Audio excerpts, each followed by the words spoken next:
Hello guys, welcome back to Enable Website Design. In this video I will show you to remove noise from your audio files or video files using Filmora video editing software. So this software is available for Windows operating system as well as you can use it for Apple devices. Now let's go and click on Start Project. Next step is we need to import some files. So let me add one of the video, this one, and then drag it at the bottom.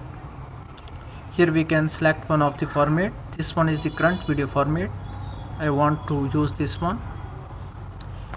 So now if I start playing this video.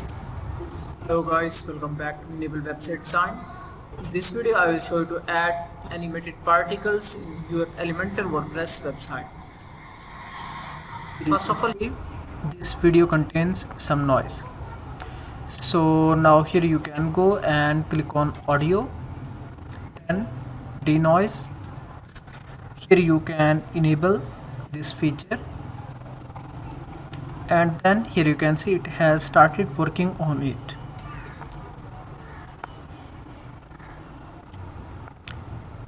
Now here you can see processing is complete. Now we can start. You need to go here, open this website.